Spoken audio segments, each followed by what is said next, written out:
오늘 말씀은 부르심의 상을 향하여, 부르심의 상을 향하여라는 말씀으로 말씀 전하겠습니다. 추석은 음력 8월 15일이죠. 많은 열매를 거두는 가을 명절입니다. 햇곡식과 햇과일이 풍성한 해로 조상들에게 차례를 지내기도 하고, 온 가족들이 추석의 절기 음식 또 송편을 먹으면서 함께 이야기꽃을 피우기도 합니다. 여러분, 송편 많이 드시기 바랍니다. 추석은 농사의 결실을 거두는 명절이기도 하지만 또한 우리의 삶의 열매를 돌아보는 시간이기도 합니다. 여러분, 올해를 돌아볼 때 여러분의 삶에서 어떤 열매가 있습니까? 감사할 것은 무엇입니까? 저는 목사로서 장례식을 많이 치릅니다. 장례식을 치르다 보면 나이가 100세 가까이 되신 분들도 계시지만 생각보다 짧은 삶을 사신 분들도 계십니다. 제가 청년부를 맡았을 때 저와 함께 1년 동안 제자훈련을 했던 한 청년의 장례를 치른 적이 있습니다. 취업이 되어 첫 출근을 하는데 그만 교통사고로 세상을 떠난 것입니다. 너무 일찍 세상을 떠나버리는 바람에 많은 청년들과 많은 사람들이 마음 아파했죠. 그런데 나이가 많건 젊건 간에 우리의 뒤를 돌아보면 그냥 하나의 삶일 뿐입니다. 그런 인생 속에서 얼마나 많은 열매를 맺혔는가 우리는 뒤를 돌아보게 되죠. 올해 여러분은 어떠한 열매를 맺히고 계십니까? 또한 어떤 열매를 가지고 여러분, 내가 이것들 정도는 감사할 수 있겠다 하는 것이 있으십니까? 터키의 시인인 나짐 히크메트라는 사람은 신과 인터뷰하는 꿈을 꾸었다고 합니다. 그는 신에게 이렇게 묻습니다. 인간에게 가장 놀라운 점이 뭔가요? 그때 신의 음성을 듣습니다. 어린 시절이 지루하다고 서둘러 어른이 되는 것, 그리고 다시 어린 시절로 되돌아가기를 갈망하는 것, 이게 놀랍다는 거죠. 또 놀라운 것에 대해서 계속 하나님의 입장에서 얘기하는 거죠. 돈을 벌기 위해 건강을 잃어버리는 것, 그리고는 건강을 되찾기 위해 돈을 다 잃는 것, 미래를 염려하느라 현재를 놓쳐버리는 것, 그리하여 결국 현재에도 미래에도 살지 못하는 것, 결코 죽지 않을 것처럼 사는 것, 그리고 결코 살아본 적이 없는 듯 무의미하게 죽는 것. 저는 이것이 하나의 글이기도 하지만 저는 이 말들 중에 깊이 다가오는 말이 있었습니다. 돈을 벌기 위해 건강을 잃어버리고 또 건강을 되찾기 위해 돈을 다 잃는 것, 이것이 우리에 있는 삶의 일부분이 되지 않습니까? 미래를 염려하느라 현재를 놓치고 걱정, 근심 가운데 사는 것, 그래서 현재랑 미래에서도 살지 못하는 것, 그리고 결코 죽지 않을 것처럼 사는 것, 그러나 무의미하게 죽고 마는 것, 열심히 산 것 같은데 의미 있는 열매를 맺지 못하고 그냥 생을 마감한다는 것입니다. 여러분들은 지금까지 인생에서 어떤 의미 있는 열매를 맺었다고 생각하십니까? 그리고 지금 여러분들은 어떤 삶을 살고 계십니까? 오늘 성경 본문에서 사도 바울은 표대를 향하여 부르심의 상을 위하여 달려간다 말합니다. 즉 열매를 얻기 위하여 명확한 목표가 있다는 것입니다. 그리스도인은 그 목표를 향해 달려나가야 한다는 것이죠. 14절에 이렇게 얘기하고 있습니다. 표대를 향하여 그리스도 예수 안에서 하나님이 위에서 부르신 부름의 상을 위하여 달려가노라. 모든 사람은 표대, 나름대로의 목표가 있죠. 목표를 세우고 거기에 달려갑니다. 그런데 예수님을 믿기 전에는 거의 내가 목표가 됩니다. 내가 더 잘 살고 더 잘 먹고 내 가족이 더 잘 되고 내 자녀들이 성공하고 내가 평안하고 내가 건강하기를 바랍니다. 그리고 건강하거나 무탈하고 형통하고 자녀가 잘 자라면 그것으로 복받았다고 말하죠. 즉 내가 나의 삶의 목표였습니다. 그런데 그 목표가 이루어지지 않으면 우리는 좌절하죠. 그러나 예수님을 믿고 나면 우리의 목표는 달라집니다. 나에게 관심이 있던 관심이 점점 예수님께로 옮겨갑니다. 예수님이 원하시는 것은 무엇인가? 나를 구원하시고 창조하신 그분의 계획은 뭘까? 내가 가진 목표가 조금씩 수정됩니다. 이전까지는 내가 중요했습니다. 내 미래, 내 가정, 내 자존심, 내 실력, 내 자녀. 그런데 예수님을 믿고 나면 우리의 목표 자체가 바뀌어지는 것입니다. 그래서 예수 믿고 구원받은 사람은 세상을 보는 관점이 달라지죠. 세상 사람들은 자기에게 좋아 보이는 것을 디딤돌이라고 보고 자기가에게 나빠 보이는 것을 거침돌이라고 말합니다. 하지만 예수 믿고 죄에서 구원받은 사람은 예수님 안에서 모든 것을 디딤돌로 보죠. 예를 들어 세상 사람들은 시험에 떨어져서 좌절하거나 돈이 부족하거나 고독하거나 외로우면 낙심합니다. 이것을 인생의 거침돌이라고 부르죠. 하지만 예수 믿는 사람들은 이 모든 것이 디딤돌이 됩니다. 시험에 떨어져서 좌절할지라도 그 좌절을 통해서 더 기도하게 하시고 주님께 더 가까이 나가게 하셨다고 고백하죠. 돈이 부족하다고 해도 하나님께서 그 궁핍과 결핍의 광야를 통해서 세상은 돈으로 사는 것이 아니라 믿음으로 사는 것을 알게 하셨다고 고백하죠. 그리고 감사합니다. 고독하고 외로움이 밀려와도 하나님께서는 그 시간을 우리에게 홀로 있는 시간을 주셔서 내 내면이 성장하게 했다고 고백하죠. 이번에 사고를 당하신 한 장로님과 통화를 했습니다. 그만 낙상하셔서 척추의 날개뼈가 6개나 부러지셨고 갈비뼈도 부러지셨습니다. 그런데 저랑 통화하는데 제게 감사하시다는 거예요.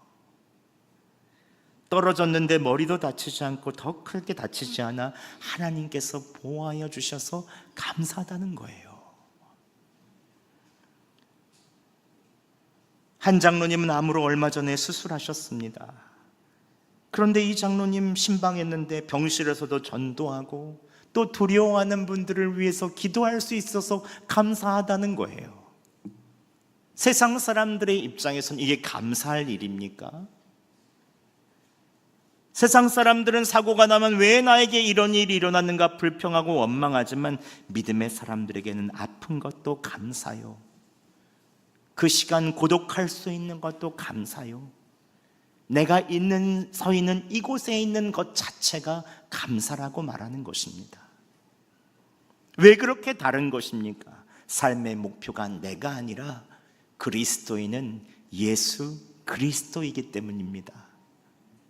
그분과 함께 거하는 것, 그분과 친밀하게 동행하는 것 자체가 즐겁고 예수님을 닮아 나가는 것이 가장 큰 열매임을 구원받은 사람들은 마음속에서 알기 때문입니다. 지난주 제주도에서 우리나라를 대표하는 존경받는 목사님이신 유기성 목사님과 예수동행 목회자 세미나를 가졌습니다. 거기에 50대 초반인 여수의 담임 목사님들 6커플들과 사모님들과 함께 참석했죠. 꼭 12제자처럼 12명이 가만히 또 보면서 함께 얘기를 나누며 또 세미나를 가졌습니다. 그런데 거기서 이렇게 저희들에게 도전하시더군요. 우리의 목표가 목회냐 아니면 예수님이냐? 우리의 목표가 목회면 목회가 너무 잘 되면 타락하고 너무 안 되면 좌절한다는 거예요. 물론 목회자들이 주님께 맡겨놓은 영혼들을 끊임없이 성장케 하기 위해서 설교, 예배, 전도, 제자훈련, 교육, 상담 모든 것을 다 신경 쓰고 열심히 해야죠. 하지만 목회가 인생의 목표였을 때, 은퇴하고 나서 모든 것을 내려놓을 때 그 허탈감을 어떻게 이기겠냐는 것이죠. 그래서 목회자뿐만 아니라 모든 그리스도인들은 진짜 목표를 붙잡아야 된다는 것입니다. 즉 20대, 30대, 40대, 70대, 90대에 있는 모든 사람들에게도 변함없는 목표여야 그게 진짜 목표죠. 좋은 대학을 진학하는 것이 목표입니까? 좋은 직장에 들어가 빠르게 승진하는 것이 목표입니까? 돈을 많이 버는 것이 목표입니까? 물론 이 모든 것이 다 중요하죠. 하지만 이러한 목표는 모두 다 지나갑니다. 진짜 목표는 우리의 구주이신 예수 그리스도를 바라보고 그분을 닮아가는 것입니다. 그러면 열매를 많이 맺을 수 있는 것이죠. 함께 요한복음 15장 5절 말씀 함께 봉독하겠습니다. 시작. 나는 포도나무요 너희는 가지라. 그가 내 안에 내가 그 안에 거하면 사람이 열매를 많이 맺나니 나를 떠나서는 아우이가 아무것도 할 수 없음이라. 아멘. 예수님께서는 예수님의 안에 거하면 자연스럽게 열매를 많이 맺는다고 말씀하십니다. 나를 떠나서는 아무것도 할 수 없다고 말씀하시죠. 지금보다 더 예수님을 많이 알고 더 친해져야 하고 우리는 예수님과 더 많은 시간을 보내야 합니다. 여러분, 인생의 목표를 예수님으로 수정하고 그 안에 거하시기 바랍니다.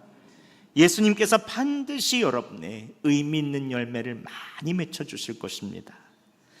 그렇다면 우리의 목표인 예수님 안에 거하고 어떻게 하면 더 친해져서 우리가 부르시는 부르심의 상을 받을 수 있을까요? 크게 두 가지만 알아보도록 하겠습니다. 첫 번째는 여러분, 예수님과의 친밀함은 과정이라는 것을 먼저 알아야 합니다. 함께 빌립보서 3장 12절 말씀 봉독하겠습니다. 시작. 내가 이미 얻었다 함도 아니요 온전히 이루었다 함도 아니라 오직 내가 그리스도 예수께 잡힌 바 된 그것을 잡으려고 달려가노라. 아멘. 사도 바울은 이미 얻었다 함도 아니요 이 온전히 이루었다 함도 아니다라고 고백하면서 자신의 신앙 여정은 아직 완성되지 않았다고 고백합니다. 즉 우리가 예수님과의 관계에서 완전한 성숙에 도달한 것은 아니고 항상 그 과정 가운데, 즉 도상에 있다는 것입니다. 길 위에 있다는 것이죠. 그 관계는 한 번에 끝나는 것이 아니라 매일마다 성장하고 매일마다 깊어져야 합니다. 그런데 여기서 주목해 봐야 될 것이 있습니다. 사도 바울은 예수님께 잡힌 바 되었다고 말합니다. 즉 그리스도를 믿는 순간 우리는 그리스도의 손에 붙잡힌 사람이라는 말이죠. 우리의 인생의 신앙의 여정 중에 실수할 때도 있고 좌절할 때도 있고 실패라고 여겨지는 순간도 있지만 그때에도 불구하고 예수님은 우리를 포기하지 않으시고 우리를 붙잡아 주신다는 것입니다. 그래서 그리스도인들은 나를 붙잡아 주시는 그분을 향하여 매일마다 그분을 잡으려고 달려나가야 하는 것이죠. 그래서 즉 가장 중요한 것은 예수님과 함께하고 그분과 교제하는 여정입니다. 그 과정이 중요한 것입니다. 어제 명절을 맞아 한 젊은 부부가 아이를 안고 찾아왔습니다. 작년 이맘때는 아이가 걷지도 못했거든요. 근데 이제는 걷고 저한테 인사도 하고 빠이빠이도 하고 사랑합니다도 하는 거예요. 이제 많이 큰 거죠. 그런데 여러분 생각해 보면 그 아이가 아기에서 지금 이렇게 걷는 과정까지 얼마나 많이 넘어졌을까요? 부모는 넘어질 때마다 빨리 뛰어가서 붙잡아주고 일으켜 주었지만 그 넘어짐 속에서 바로 아이는 걷는 법을 배우는 것이죠. 부모도 그 과정을 알기에 넘어질 때마다 인내하며 호호 불어주고 안아주고 잘했어, 걸을 수 있어, 다시 일으켜주고 격려해주고 서로 꼭 안아주며 교제하고 있는 것이죠. 하나님께서도 마찬가지로 우리의 영적 성장 과정에서 우리의 실패나 넘어짐을 항상 보고 계십니다. 때로는 붙잡아 주시고 일으켜 주시고 우리와 함께 지금도 교제하고 계시죠. 그러나 아마 그 아이는 커서 자기가 혼자 걸은 줄 알 것입니다. 하지만 그 아이가 걷기까지 얼마나 많은 부모의 손길이 있었을까요? 그러나 그 아이가 장성하여 커서 아이를 낳아보면 그제서야 조금씩 철이 들 것입니다. 얼마나 많은 부모의 손길이 있었는지를 그제서야 깨닫게 되겠죠. 그래서 감사할 줄도 알고 철이 들면 표현할 줄도 알고 부모와 친구처럼 함께 나아가는 것입니다. 이게 신앙의 여정이죠. 이처럼 예수님과의 친밀함은 과정입니다. 넘어지고 다치는 어린아이의 시절이 있었고 붙잡아 주시는 그 시절이 있었던가 하면 그 사랑을 깨닫고 성장하여서 주님과 교제하며 감사하는 시간이 있죠. 우리는 매일마다 과정에서 더 나아가고 더 나아가야 합니다. 여러분, 그 과정을 누리시기 바랍니다. 주님과 친하려고 한 걸음 더 나아가시기 바랍니다. 특별히 이 예배에 교회를 떠나 지금 가족들과 함께 예배드리는 분들이 계십니까? 예배에 참석하지 않았던 분들은 이제 방황을 마치시고 예배에 함께 참석하시면서 주님과 이제 좀 친해져 보세요. 주님께서 여러분에게 새로운 열매들을 맺게 하여 주실 것입니다. 또 지혜가 부족한 분들이 계십니까? 주님께 지혜를 구해 보세요. 후히 주시는 주님께서 더 큰 지혜를 허락하여 주실 것입니다. 어려움을 만나신 분들은 나를 붙잡아 주시는 주님을 바라보며 주님을 더 의지해 보세요. 그 과정 속에 주님은 여러분을 더 성장시키시고 성숙하게 하셔서 먼 훗날 하나님께서 붙잡아 주신 그 은혜를 깨닫고 주님과 친구처럼 함께 동행하는 연합의 그날을 오게 하여 주실 것입니다. 그 과정을 통해서 여러분 자연스럽게 열매 맺으시기 바랍니다. 예수님께서 가까이 와 주실 것입니다. 그리고 둘째, 우리가 부르심의 상을 향하여 나아가기 위해서는 과거를 잊고 앞으로 나아가시기 바랍니다. 함께 빌립보서 3장 13절 말씀 봉독하겠습니다. 시작. 형제들아, 나는 아직 내가 잡은 줄로 여기지 아니하고 오직 한 일, 즉 뒤에 있는 것은 잊어버리고 앞에 있는 것을 잡으려고. 아멘. 바울은 내가 아직 잡은 줄로 여기지 않는다. 즉 과거의 업적이나 행했던 일로 인해서 목표에 이르렀다고 생각하지 않는다는 것입니다. 즉 뒤에 있는 것을 잊어버리고 앞에 있는 것만 보고 잡으려 간다는 것이죠. 즉 아직 모든 것을 이루는 것이 아니기 때문에 주님을 바라보며 매일마다 한 걸음 한 걸음 앞으로 나아간다는 것입니다. 여러분, 우리가 과거에 매이게 되면 교만하기 쉽습니다. 즉 주님을 위해 내가 행한 일들, 성공, 나의 열심을 내세우다 보면 어느새 교만해지죠. 나 이런 사람이야. 또한 과거에 더 매이게 되면 과거의 실패와 죄책감에 자꾸 얽매여지게 됩니다. 상처를 자꾸 꺼내죠. 자꾸 과거에 있었던 일들을 꺼내면서 그 일들을 곱씹으며 나를 힘들게 합니다. 그렇기 때문에 우리는 표대이신 예수님을 바라보며 내 마음을 다하시고 나의 삶을 덮어주시고 나를 무한하게 사랑해 주시는 그분을 바라보며 매일마다 앞으로 나아가야 하죠. 구약 성경의 사사기의 삼손은 성경에서 가장 힘이 센 사람으로 알려져 있습니다. 나귀 턱뼈로 블레셋 군대 수천 명을 죽이죠.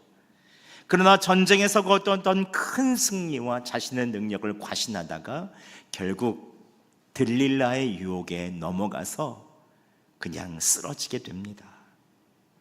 나는 유혹에 넘어가지 않는다고 과신하다가 결국 삶이 무너지게 된 것이죠. 또한 이스라엘 백성은 하나님께 종살이하던 이집트에서 하나님께서 구해주셨지만 자꾸 광야에서 뒤로 돌아가려고 합니다. 조금만 어렵고 힘들면 그때가 나았지 하면서 그렇게 큰 자유를 주셨는데도 불구하고 계속해서 종되었던 때를 그리워합니다. 그때는 고기가 많아서 고기 먹었지, 떡은 먹었지, 그렇게 힘들었어도 우리 먹고 살 수는 있었지 하면서 계속해서 불평하는 것이죠. 자꾸 뒤돌아보고 후회하고 죄의 종되었던 때로 돌아가려고 하면 하나님의 약속의 땅으로 나아갈 수가 없는 것입니다. 그래서 그리스도인들은 과거를 돌아보지 말고 항상 현재를 살아야 합니다. 새롭게 살면서 앞에 계신 주님을 바라보며 나아가야 하죠. 그럼 100m 선수가 자꾸 뒤로 돌아보면 0.01초의 차이로 판가름이 나는 그 경주에서 지게 됩니다. 성경에서 롯의 아내도 뒤를 돌아보지 말라고 했는데 자꾸 미련되어 뒤를 돌아보다가 소금 기둥이 되죠.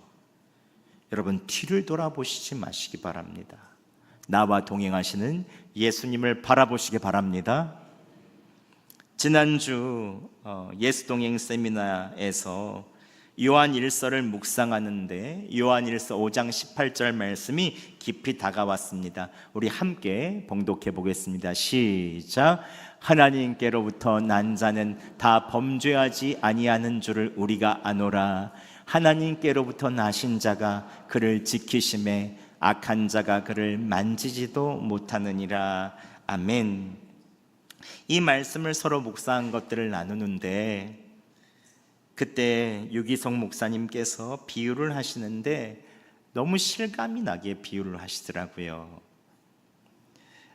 저희들에게 이렇게 말씀하셨습니다. 목사님, 지금 사모님이 옆에서 지키시면 어떤 여자도 만지지도 못합니다. 건들지도 못합니다. 하물며 하나님의 아들 예수님이 계신데 어떤 악한 자가 만지겠습니까? 라고 말씀하시더라고요. 근데 그 비유를 하는데 참 실감이 나는 거예요. 만약 제 아내가 있는데 어떤 여자가 저를 만지려고 계속 이렇게 한다고 생각해 보시죠. 제 아내가 가만히 놔두겠습니까?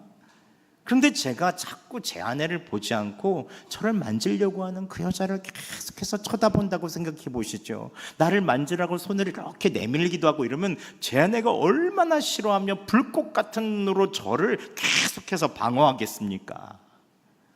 내 남편이다 하면서 탁 방어하지 않겠어요?